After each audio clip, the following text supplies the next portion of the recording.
ध्यान दो, ध्यान दो। प्रिंसिपल सर की आवाज पूरी स्कूल में गूंज रही थी।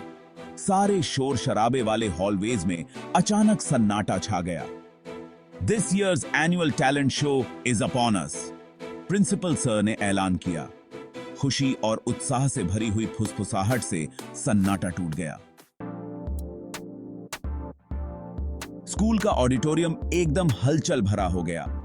कुछ स्टूडेंट्स डांस प्रैक्टिस तो कर रहे थे, लेकिन उनके कदमों में तालमेल नहीं था।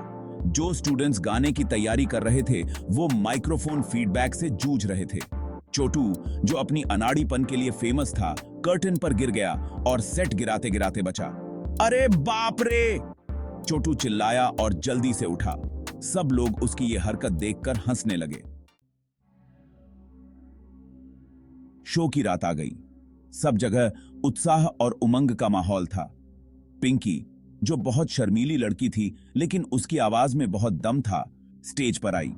जैसे ही उसने गाना शुरू किया, एकदम से तेज आवाज आई। माइक्रोफोन ने सबसे बुरे वक्त पर काम करना बंद कर दिया। पिंकी वहीं जम के खड़ी रह गई। उसका चेहरा उसके सफेद सीक्वेंट ड्रेस जितना सफेद हो गया। Section 4, the costume catastrophe, identity crisis on stage. अब बारी थी कॉमेडी ड्यूओ बिट्टू और बाबलू की। बिट्टू, जिसे फियरलेस लायन बनना था, वो बनाना कॉस्ट्यूम में फंस गया। बाबलू, जिसे डेलिकेट बटरफ्लाई बनना था, वो पिज्जा स्लाइस के अंदर घुसा हुआ था। उनका एक्ट, जो पहले से ही बहुत फनी था, अब और भी मजेदार हो गया। उनकी ये हालत देखकर ऑडियंस हंसी से लोटपोट हो गई। Section 5, the principal surprise, a performance to remember और फॉरगेट। ग्रैंड फिनाले में प्रिंसिपल सर ने सबको सरप्राइज देने का फैसला किया था। उन्होंने अपना हिडन टैलेंट दिखाने का सोचा, ब्रेक डांसिंग। लेकिन उनके मूव्स डांस मूव्स कम और अजीब और गरीब हरकतें ज्यादा लग रही थीं। नाचते नाचते उनका टूपे उड़कर जज की गोद में जा गिरा। ऑडियंस हैरान थी। टीचर्स भी अपनी हंसी नहीं रोक पा रहे थे। Section 6, laughter in the aftermath, finding humour in the chaos. Backstage सारा केओस अब दोस्ताना माहौल में बदल गया था। सब लोग हंस रहे थे और रात की गड़बड़ियों की कहानियां सुना रहे थे।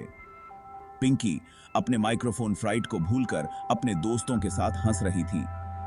यहां तक कि प्रिंसिपल सर भी अपना टोपी वापस लगाकर खुद पर हंस रहे थे। Section 7, lessons learned, embracing imperfection and the joy of laughter. Talent show अपनी सारी कमियों के बावजूद बहुत बड़ी कामयाबी थी। इसने सबको सिखाया कि हमें अपनी इम्परफेक्शंस को अपनाना चाहिए और अनएक्सपेक्टेड सिचुएशंस में भी खुशी ढूंढनी चाहिए। जब स्टूडेंट्स साफ सफाई में मदद कर रहे थे, तो उन्हें पता था कि हंसी से भरी ये रात उन्हें हमेशा याद रहेगी।